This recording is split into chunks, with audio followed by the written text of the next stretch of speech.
Di suatu malam tahun 1960-an, di Istana Merdeka, Presiden Soekarno terbaring lemah di tempat tidurnya.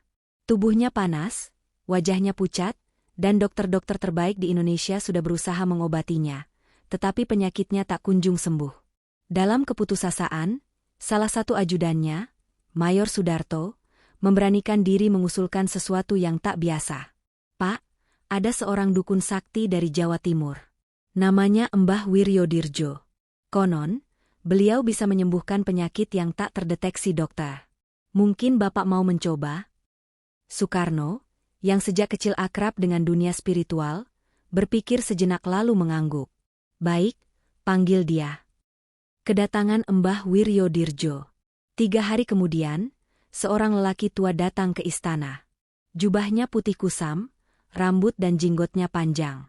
Matanya tajam dan penuh wibawa. Begitu masuk ruangan Soekarno, ia langsung duduk bersila dan menutup mata. Setelah beberapa saat bermeditasi, Mbah Wiryodirjo membuka matanya dan berkata, "Kanjeng Soekarno, penyakit ini bukan sekadar penyakit biasa. Ada kiriman dari orang yang dengki pada panjenengan." Soekarno menatapnya tajam. "Kiriman?" Mbah Wiryodirjo mengangguk. "Ya, santet dari seseorang yang iri dengan kepemimpinanmu."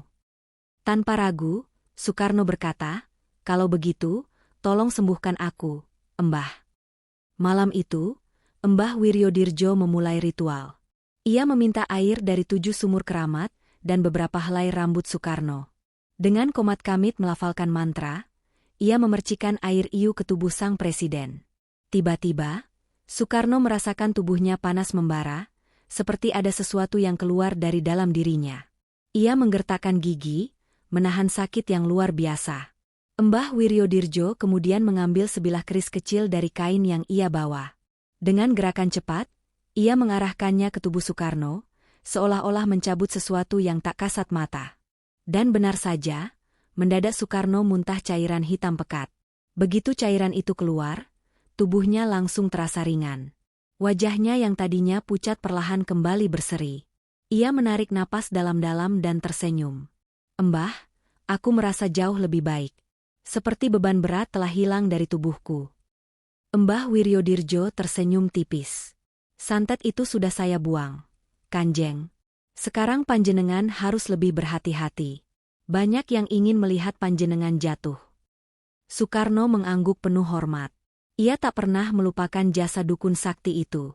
Beberapa hari kemudian, kesehatannya pulih sepenuhnya, dan ia kembali memimpin negeri dengan semangat yang lebih kuat.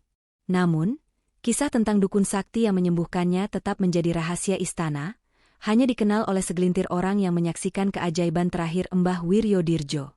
Setelah keberhasilannya menyembuhkan Soekarno, Mbah Wiryodirjo tidak meminta imbalan apapun. Sebelum pamit, ia hanya memberi satu pesan, "Kanjeng Soekarno, jagalah diri. Akan datang masa di mana kekuatan bukan lagi pada kesaktian, melainkan pada pengkhianatan. Jangan biarkan orang-orang terdekat menjadi lawanmu." Soekarno terdiam. Kata-kata itu menggema dalam pikirannya. Ia ingin bertanya lebih lanjut, tetapi Mbah Wiryodirjo hanya tersenyum dan melangkah pergi. Sejak hari itu, dukun sakti itu menghilang, tak ada yang tahu kemana perginya. Beberapa tahun berlalu, dan kesehatan Soekarno memang membaik. Namun, seperti yang diperingatkan Mbah Wiryodirjo, kekuatan Soekarno mulai diuji bukan oleh penyakit, melainkan oleh intrik politik dan pengkhianatan. Tahun 1965, situasi politik Indonesia memanas. Soekarno melihat orang-orang yang dulu setia mulai menjauh. Ada yang bersekutu dengan pihak militer, ada yang diam-diam mendukung lawan politiknya.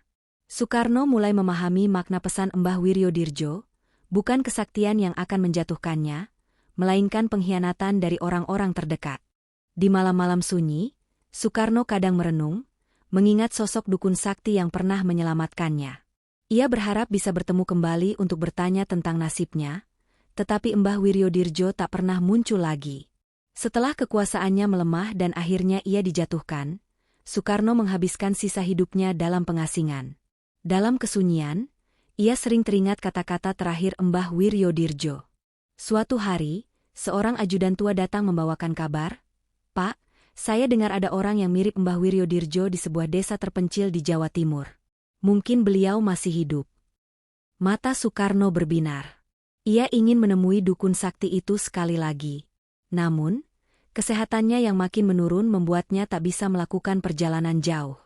Hingga akhirnya, sebelum wafat, Soekarno berbisik lirih, "Mbah Wiryodirjo, kau benar, kekuatan terbesar bukanlah kesaktian, tapi kepercayaan yang dikhianati." Tak ada yang tahu apakah Mbah Wiryodirjo masih hidup atau sudah lama pergi. Sosoknya tetap menjadi misteri, seperti halnya takdir Soekarno yang penuh teka-teki. Setelah pertemuan terakhir itu, keadaan Soekarno semakin melemah. Tubuhnya tak lagi mampu menanggung beban sejarah yang berat. Namun, ada satu hal yang berbeda.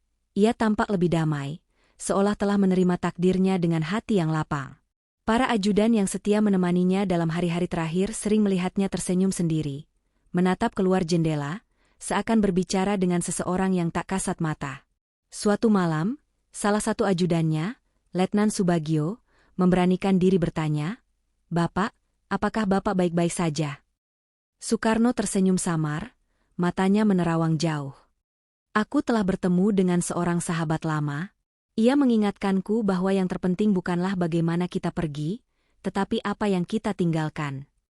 Subagio tak mengerti sepenuhnya, tetapi ia tak ingin mendesak lebih jauh. Kabar tentang pertemuan Soekarno dengan Mbah Wiryodirjo mulai menyebar di lingkaran kecil orang-orang kepercayaannya. Beberapa dari mereka mencoba mencari dukun sakti itu, berharap bisa meminta petunjuk atau setidaknya mengucapkan terima kasih. Namun, pencarian itu sia-sia. Tak ada satupun orang di Jawa Timur yang mengenal nama Mbah Wiryodirjo. Desa-desa yang disebut dalam cerita pun tak memiliki jejak keberadaannya. Seorang tetua adat di sebuah desa terpencil hanya memberi satu petunjuk samar. Kadang, orang-orang seperti dia datang hanya untuk memenuhi satu tugas. Setelah tugasnya selesai, mereka menghilang, kembali ke tempat di mana dunia dan alam gaib bersatu. Tahun 1970, Soekarno menghembuskan napas terakhirnya. Kepergiannya meninggalkan luka mendalam bagi rakyat Indonesia, tetapi juga menanamkan semangat perjuangan yang tak akan padam. Di hari pemakamannya, seorang lelaki tua berjubah putih terlihat berdiri di kejauhan. Wajahnya tak asing, tapi tak seorang pun mengenalnya. Saat upacara selesai dan orang-orang mulai pergi, lelaki itu pun menghilang, seolah datang hanya untuk menyaksikan akhir dari perjalanan seorang pemimpin besar. Beberapa orang yang sempat melihat sosok itu bertanya-tanya, apakah itu Mbah Wiryodirjo? Namun tak ada jawaban. Yang tersisa hanyalah kisah yang beredar dari mulut ke mulut, tentang seorang dukun sakti yang muncul di saat genting, menghilang tanpa jejak, dan mungkin masih ada di suatu tempat, menunggu saat yang tepat untuk kembali. Tahun demi tahun berlalu, tetapi kisah tentang Mbah Wiryodirjo tak pernah benar-benar hilang. Di kalangan orang-orang yang dekat dengan Soekarno, dukun sakti itu menjadi legenda, sosok misterius yang muncul di saat genting dan menghilang tanpa jejak. Beberapa orang mengaku pernah mendengar namanya di desa-desa terpencil, tetapi setiap kali mereka berusaha mencari keberadaannya, jejaknya selalu menghilang, seolah ia hanya bayangan di antara dunia nyata dan alam gaib. Suatu hari, seorang wartawan bernama Arman Prakoso, yang terobsesi dengan kisah ini, memutuskan untuk melakukan perjalanan ke Jawa Timur, tempat di mana Mbah Wiryodirjo terakhir kali disebut-sebut. Ia mendatangi desa-desa tua, berbincang dengan para tetua, dan mencari petunjuk di antara cerita rakyat yang beredar. Di sebuah desa kecil di lereng Gunung Semeru, ia bertemu dengan seorang kakek tua bernama Ki Sentot. Ketika Arman menyebut nama Mbah Wiryodirjo, mata Ki Sentot menajam. "Nak, kau orang kesekian yang datang bertanya tentang dia. Tapi tak ada yang benar-benar menemukannya. Ada yang bilang dia bukan manusia biasa, melainkan penjaga yang muncul hanya untuk menolong mereka yang ditakdirkan." Arman semakin penasaran. "Tapi beliau benar-benar ada, Ki?" Soekarno sendiri pernah bertemu dengannya. Ki Sentot tersenyum tipis. "Mungkin ada, mungkin tidak. Tapi satu hal yang pasti, orang-orang seperti dia tidak terikat oleh waktu dan ruang seperti kita. Mereka datang ketika dibutuhkan, lalu kembali ke tempat yang hanya mereka yang tahu." Arman tak puas dengan jawaban itu, tetapi ia tahu bahwa beberapa misteri memang tak selalu untuk dipecahkan. Meski tak ada yang benar-benar bisa menemukan Mbah Wiryodirjo, ada banyak kisah aneh yang terjadi setelah kepergian Soekarno. Beberapa pejabat yang pernah dekat dengan sang proklamator mengaku mengalami mimpi aneh. Mereka melihat sosok lelaki tua berjubah putih, berdiri di kejauhan, mengamati mereka dengan tatapan tajam. Dalam mimpi itu, lelaki itu hanya berkata satu hal, "Jangan lupakan warisan Bung Karno." Di tempat-tempat tertentu yang pernah dikunjungi Soekarno, ada juga kisah tentang suara gaib yang berbisik dalam angin, seolah memberi peringatan atau nasihat kepada mereka yang masih berjuang untuk negeri ini. Bahkan, dalam beberapa peristiwa penting di Indonesia, ada yang percaya bahwa energi Mbah Wiryodirjo masih ada, mengawasi dan menjaga keseimbangan negeri ini dari balik tabir yang tak terlihat. Mbah Wiryodirjo mungkin tak pernah ditemukan lagi, tetapi kisahnya tetap hidup dalam bisikan sejarah, dalam keyakinan bahwa ada kekuatan yang lebih besar dari sekadar manusia, kekuatan yang menjaga, menuntun, dan sesekali menampakkan dirinya ketika negeri ini berada dalam bahaya. Dan mungkin, di suatu tempat, entah di hutan yang sunyi atau di balik gunung yang tinggi, Mbah Wiryodirjo masih ada, menunggu saat yang tepat untuk kembali. Tahun demi tahun berlalu, namun kisah tentang Mbah Wiryodirjo tetap menjadi legenda yang berbisik di antara orang-orang tua, para peziarah spiritual, dan segelintir tokoh yang pernah dekat dengan Bung Karno. Suatu hari, seorang peneliti sejarah bernama Damar Wicaksono menemukan sebuah naskah kuno di perpustakaan kecil di daerah Blitar.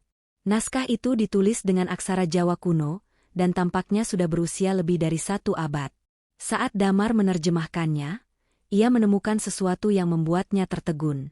Di salah satu bagian naskah itu tertulis, ada seorang penjaga negeri yang tidak terikat oleh masa.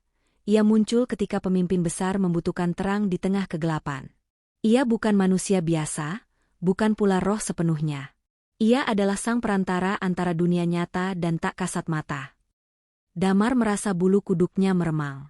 Apakah ini merujuk pada Mbah Wiryodirjo? Ia melanjutkan pembacaan naskah itu. Tertulis bahwa sang penjaga seringkali terlihat di antara peristiwa-peristiwa besar dalam sejarah Nusantara. Kadang ia muncul sebagai penasihat, kadang sebagai penyembuh, dan kadang sebagai peringatan bagi mereka yang terlalu jauh melangkah dari kodratnya. Lalu, di bagian akhir naskah, ada sebuah kalimat yang membuat Damar semakin terpaku.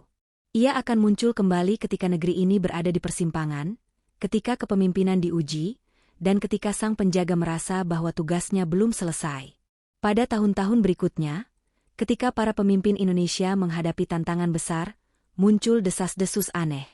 Seorang pegawai istana yang bekerja di ruang arsip mengaku pernah melihat bayangan lelaki tua berjubah putih berjalan melintasi lorong istana saat tengah malam, namun saat ia mengejar, sosok itu menghilang begitu saja. Seorang pemimpin militer bercerita bahwa di suatu malam ketika ia tertidur di kantornya, ia bermimpi bertemu lelaki tua berjanggut panjang yang berpesan, "Jangan lupakan warisan bangsa ini. Jangan biarkan perpecahan menghancurkan apa yang telah diperjuangkan." Yang lebih aneh, dalam sebuah foto tua yang ditemukan di salah satu arsip negara, foto Soekarno saat berpidato di tahun 1960-an, terlihat sosok samar berdiri di kejauhan, memakai jubah putih. Ketika foto itu diperbesar, wajahnya memang tak terlihat jelas, tapi auranya begitu kuat.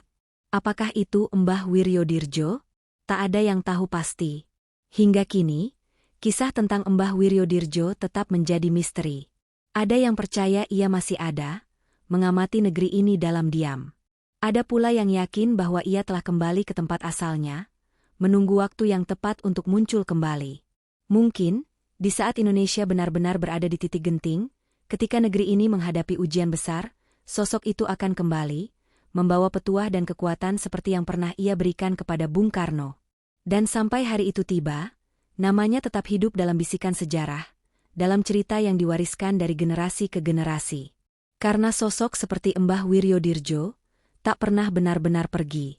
Tahun 2025, Indonesia kembali dihadapkan pada ujian besar. Krisis ekonomi melanda, gejolak politik memanas, dan perselisihan antara pemimpin mulai menciptakan perpecahan di dalam negeri. Rakyat gelisah, banyak yang kehilangan harapan akan masa depan bangsa. Di tengah situasi yang penuh ketidakpastian itu, muncul kabar aneh dari sebuah desa terpencil di Jawa Timur. Seorang lelaki tua berjubah putih dikatakan telah muncul di tengah malam, memberikan wejangan kepada beberapa tokoh masyarakat dan ulama. Jaga negeri ini. Perpecahan adalah awal dari kehancuran. Sejarah telah mengajarkan, tetapi apakah manusia mau belajar? Berita tentang sosok misterius ini mulai menyebar dari mulut ke mulut. Sejumlah pejabat dan tokoh spiritual mencoba mencari tahu kebenarannya. Namun setiap kali mereka tiba di desa itu, tak seorang pun bisa menunjukkan keberadaan lelaki tua tersebut. Sementara itu, seorang tokoh politik yang dikenal dekat dengan ideologi Soekarno mengaku mengalami mimpi aneh. Dalam mimpinya, ia berada di sebuah ruang gelap, dikelilingi kabut tebal. Dari dalam kabut itu, muncul seorang lelaki tua dengan sorot mata tajam. Jangan abaikan amanah rakyat. Negeri ini tak boleh jatuh ke tangan mereka yang serakah. Bangkitlah, atau kau akan menyesal. Saat ia terbangun, tubuhnya dipenuhi keringat dingin. Ia merasa seolah-olah pesan itu bukan sekadar mimpi, melainkan peringatan nyata. Tak lama setelah itu, ia menerima sebuah buku tua dari seorang kolega yang tertarik dengan sejarah spiritual Nusantara. Ketika ia membuka buku itu, ia terkejut. Di dalamnya terdapat kisah tentang seorang dukun sakti bernama Mbah Wiryodirjo, yang pernah membantu Soekarno di masa lalu. Beberapa sejarawan dan peneliti mulai menghubungkan kejadian ini dengan legenda lama. Apakah Mbah Wiryodirjo benar-benar telah kembali? Ataukah ini hanya manifestasi dari semangatnya yang tak pernah padam? Seorang pemuda dari generasi milenial, yang kebetulan tengah meneliti sejarah mistis Nusantara, menemukan sebuah simbol aneh yang sering muncul dalam berbagai kisah tentang Mbah Wiryodirjo, sebuah ukiran berbentuk matahari dengan 8 sinar. Anehnya, simbol yang sama ditemukan dalam beberapa peninggalan sejarah yang berkaitan dengan kerajaan-kerajaan kuno di Nusantara. Seolah-olah, Mbah Wiryodirjo bukan hanya sekadar seorang dukun sakti, melainkan bagian dari garis penjaga Nusantara yang telah ada sejak zaman dahulu. Di tengah semua kegaduhan politik dan sosial, seorang tokoh nasional tiba-tiba menghilang secara misterius selama beberapa hari.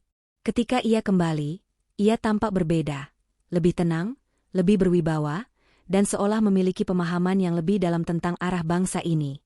Dalam sebuah wawancara tertutup, ia hanya berkata, "Aku telah bertemu seseorang yang mengingatkanku pada sejarah negeri ini. Kita harus bersatu, atau kita akan kehilangan segalanya." Tak ada yang tahu siapa yang ia temui. Tetapi bagi mereka yang percaya pada legenda, jawaban itu sudah jelas. Mbah Wiryodirjo telah kembali. Bukan sebagai manusia biasa, tetapi sebagai penjaga, sebagai pengingat, dan sebagai roh perjuangan yang tak akan pernah mati. Dan kini, saat bangsa ini berada di persimpangan sejarah, pertanyaannya adalah, akankah kita mendengar pesannya? Ataukah kita akan mengulangi kesalahan yang sama? Gerbang menuju kebangkitan. Setelah pernyataan misterius dari tokoh nasional itu, kegelisahan menyelimuti negeri. Para pemimpin mulai merasa ada sesuatu yang tak kasat mata sedang mengawasi, menjaga, atau mungkin memperingatkan mereka. Di beberapa tempat, terutama di kota-kota yang memiliki hubungan erat dengan sejarah Soekarno, orang-orang mulai melaporkan kejadian aneh, mimpi tentang sosok berjubah putih yang memberikan pesan samar, bisikan dalam angin yang terdengar seperti nasihat, dan kemunculan simbol matahari bersinar 8 yang entah bagaimana muncul dalam berbagai bentuk, dari ukiran tua hingga grafiti di tembok jalanan. Seorang sejarawan senior, Profesor Ananta Kusuma, yang telah lama meneliti jejak mistis dalam sejarah Indonesia, tiba-tiba muncul di layar televisi dalam sebuah wawancara khusus. Dengan mata tajam dan suara berwibawa, ia berkata, "Jika benar Mbah Wiryodirjo telah kembali, maka ini bukan sekadar fenomena supranatural. Ini adalah tanda bahwa negeri ini berada di titik kritis. Dulu, ia datang untuk menolong Soekarno. Jika sekarang ia kembali, artinya ada sesuatu yang harus kita persiapkan. Sesuatu yang besar." Di tengah spekulasi yang terus berkembang, sekelompok pemuda yang tergabung dalam komunitas sejarah mistik Nusantara memutuskan untuk melakukan perjalanan ke Gunung Lawu, salah satu tempat yang dipercaya menyimpan banyak rahasia spiritual. Dipimpin oleh seorang guru spiritual bernama Ki Jaya Atmaja, mereka mendaki hingga ke puncak Hargo Dalem, tempat yang diakini sebagai salah satu titik energi tertinggi di Nusantara. Malam itu, di bawah sinar rembulan, mereka melakukan meditasi. Angin berhembus kencang, dan tiba-tiba, suara gaib terdengar di antara desir pepohonan. "Jangan biarkan sejarah terulang. Cahaya negeri ini bisa padam jika kalian tidak waspada. Yang lama akan bangkit, yang baru akan diuji." Seketika, salah satu pemuda yang bernama Galang, Seorang skeptis yang sebelumnya tidak percaya dengan hal-hal mistis, jatuh pingsan. Saat ia tersadar, ia berkata dengan suara yang bukan miliknya. Waktu kalian tidak banyak. Persiapkan jiwa, jaga warisan leluhur. Mbah Wiryodirjo belum selesai dengan tugasnya. Setelah berkata demikian, Galang kembali pingsan. Ketika ia terbangun, ia tak ingat apapun.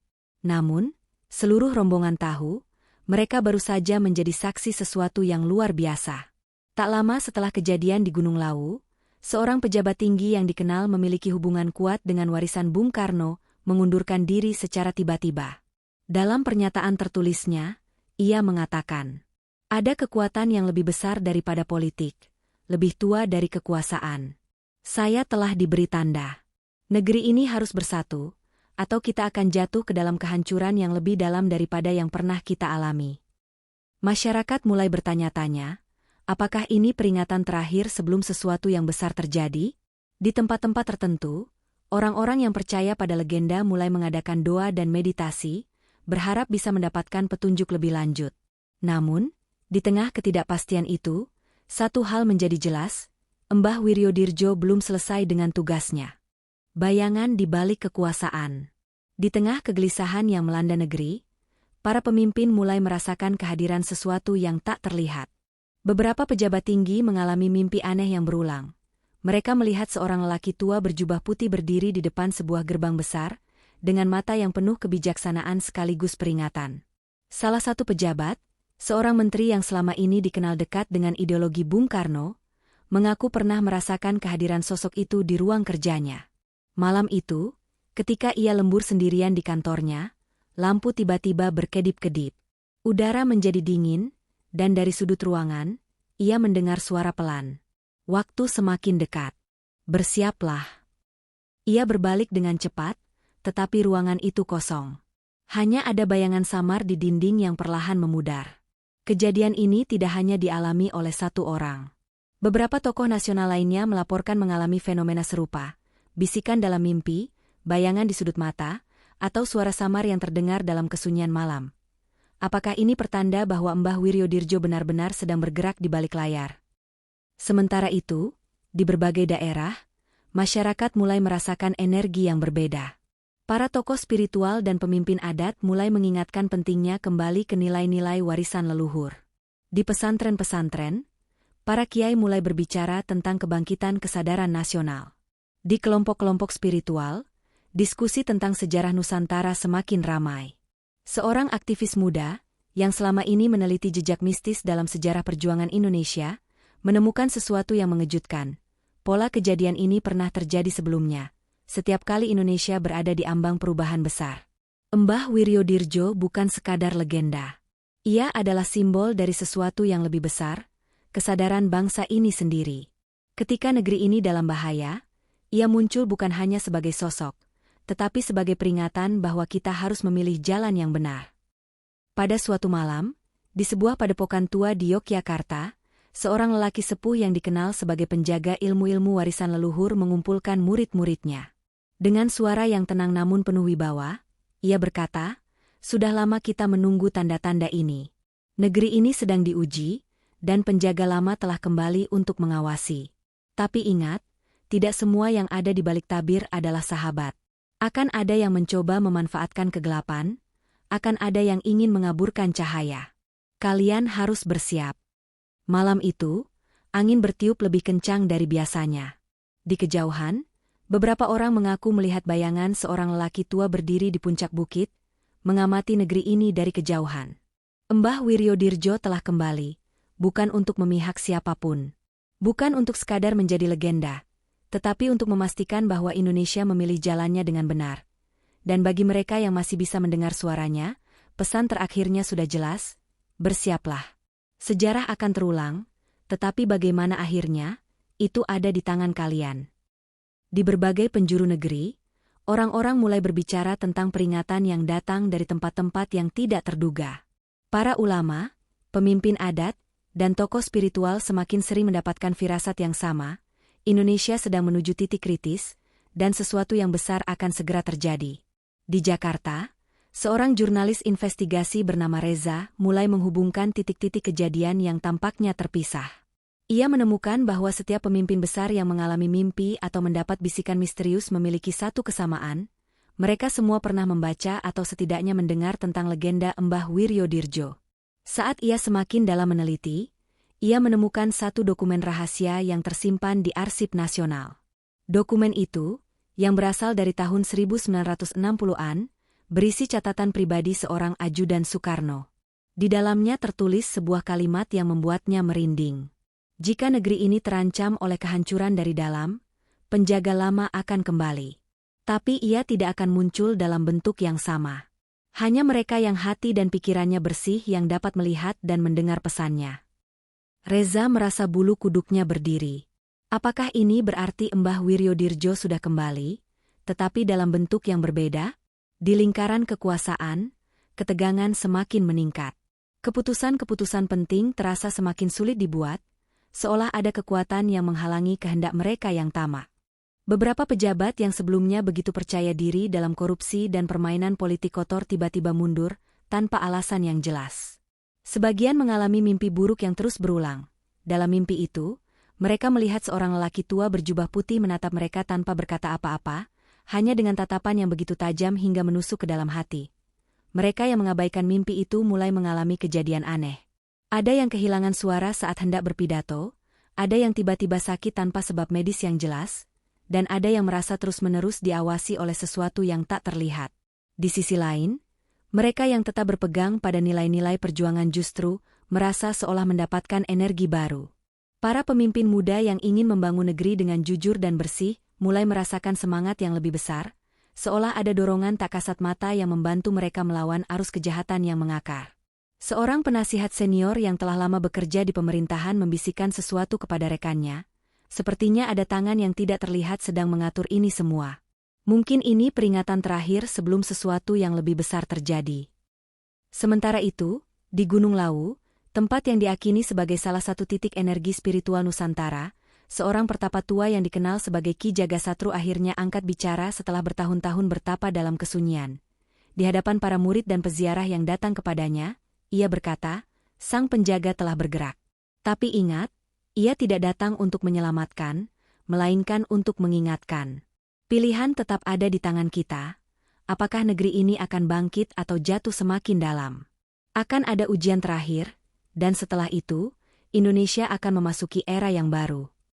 Ketika ditanya apa yang dimaksud dengan ujian terakhir, Ki Jagasatru hanya tersenyum tipis dan berkata, "Perhatikan tanda-tanda di langit, di bumi, dan di hati manusia. Jika kau melihat cahaya di tengah kegelapan, kau akan tahu bahwa saatnya telah tiba." Malam itu, beberapa orang yang berada di Gunung Lawu mengaku melihat cahaya aneh yang melayang di atas puncak gunung, seolah ada sesuatu yang terbuka di antara dunia yang nyata dan yang gaib. Di ibu kota, krisis mencapai puncaknya. Politik semakin memanas, rakyat semakin terpecah, dan rasa ketidakpastian melanda semua kalangan. Namun, di tengah kekacauan itu, ada satu hal yang berubah. Munculnya sosok-sosok baru yang membawa harapan. Para pemimpin muda mulai berbicara dengan lebih berani. Gerakan rakyat yang menginginkan perubahan semakin kuat. Dan mereka yang selama ini bermain di balik bayangan mulai merasa terancam. Di suatu malam yang penuh ketegangan, seorang tokoh nasional berdiri di podium dan berpidato dengan suara lantang, "Kita bisa memilih untuk tetap dalam kegelapan, atau kita bisa memilih untuk bangkit dan menerangi jalan kita sendiri. Tapi ingatlah ini, sejarah selalu berpihak pada mereka yang berjuang dengan hati yang bersih." Saat pidato itu selesai, seseorang di antara kerumunan melihat sesuatu yang tak biasa.